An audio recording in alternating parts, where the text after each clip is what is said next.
Hello నమస్తే. SIR ఇక దేశవ్యాప్తంగా చేస్తామంటూ ఎలక్షన్ కమిషన్ చాలా రోజులుగా చెప్తూ వస్తోంది. దానిలో భాగంగా బీహార్లో మొదటి టర్మ్ ఎస్ఐఆర్ పూర్తయింది, విజయవంతమైంది, సక్సెస్ఫుల్గా దాన్ని చేశాం. దేశంలోని మిగతా రాష్ట్రాల్లో కూడా స్పెషల్ ఇంటెన్సివ్ రివిజన్ పేరుతో ప్రత్యేక ఓటర్ల జాబితా సవరణ కార్యక్రమాన్ని చేపడతామంటూ ఎలక్షన్ కమిషన్ కొద్దిసేపటి క్రితం చెప్పింది.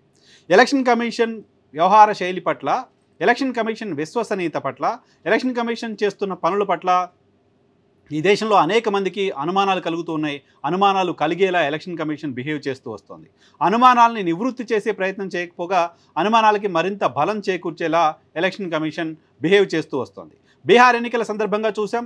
బీహార్ ఎన్నికల సందర్భంగా అక్కడ ఓటర్ల జాబితా సవరణ అంశానికి సంబంధించి, అక్కడ ఓటర్ల తొలగింపు అంశానికి సంబంధించి, అక్కడ ఓటర్లు తమను తాము ఓటర్లుగా నిరూపించుకునే అంశానికి సంబంధించి ఎలక్షన్ కమిషన్ వేసినన్ని పిల్లి మొగ్గలు గతంలో ఎప్పుడూ భారతదేశం చూడలేదు. ఆ స్థాయిలో ఎలక్షన్ కమిషన్ ప్రజల దృష్టి మరల్చడం కోసం, పార్టీలను ఏమార్చడం కోసం ప్రయత్నం చేయడం సుప్రీంకోర్టు కంటబడింది. సుప్రీంకోర్టు కూడా అక్షింతలు వేసిన తర్వాత దారికొచ్చినట్లు కనపడింది ఎలక్షన్ కమిషన్. ఎలక్షన్ కమిషన్ పూర్తిగా దారికొచ్చిందా, చట్టం ప్రకారం పనిచేస్తుందా, నిబంధనల ప్రకారం పనిచేస్తుందా అంటే ఈ క్షణానికి నేను అవును అని చెప్పలేను. కానీ ఎలక్షన్ కమిషన్ విశ్వసనీయత పైన ప్రతి క్షణం అనుమానం వస్తూనే ఉంది. అనుమానం రావడానికి ప్రధానమైన కారణం ఎలక్షన్ కమిషనర్ల నియామక ప్రక్రియనే కేంద్ర ప్రభుత్వం మార్చడం, ఎలక్షన్ కమిషనర్లుగా తాము ఎవరు ఉండాలని అనుకుంటే వాళ్ళే ఉండేలా కేంద్ర ప్రభుత్వం నిర్ణయం తీసుకోవడం, ఎలక్షన్ కమిషనర్ల నియామక ప్రక్రియ ప్యానల్లో నుంచి సుప్రీంకోర్టు చీఫ్ జస్టిస్ని తొలగించి తమ ప్రభుత్వంలోని సీనియర్ మంత్రిని పెడతామంటూ కేంద్ర ప్రభుత్వం సవరణ చేసిన తర్వాత ప్రధానమంత్రి, సీనియర్ మంత్రి అనుకున్న వాళ్ళే ఎలక్షన్ కమిషనర్లుగా ఉంటూ వస్తున్నారు.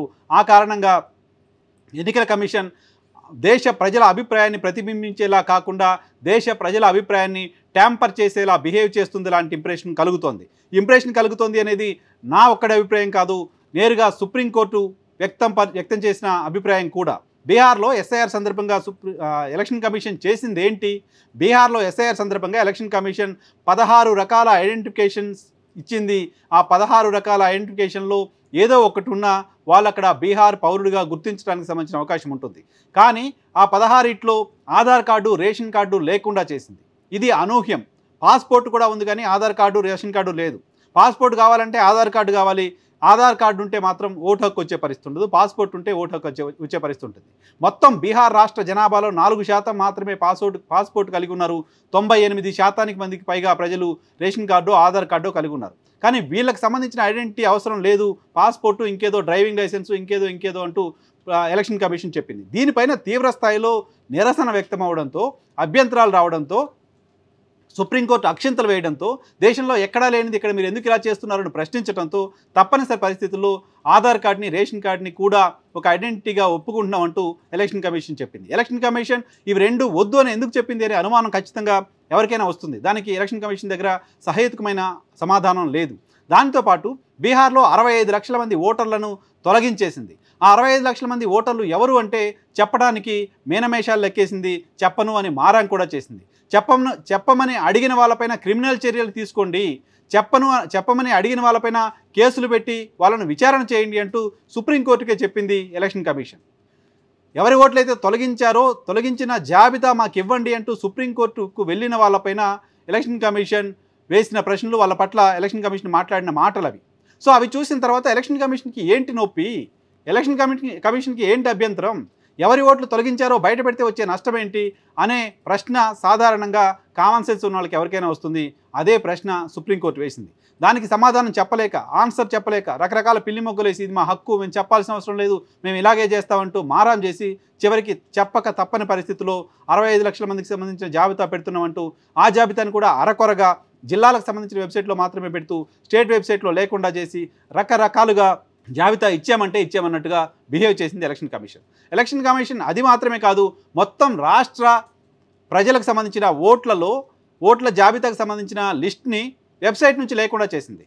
ఎన్నికలు జరిగిన తర్వాత ఎలక్షన్ కమిషన్ వెబ్సైట్లో ఆయా రాష్ట్రాలకు సంబంధించిన ఓటర్ల జాబితా ఎప్పుడూ ఉంటూ వస్తోంది. అటువంటి జాబితాని సడన్గా డిజపియర్ చేసింది ఎలక్షన్ కమిషన్.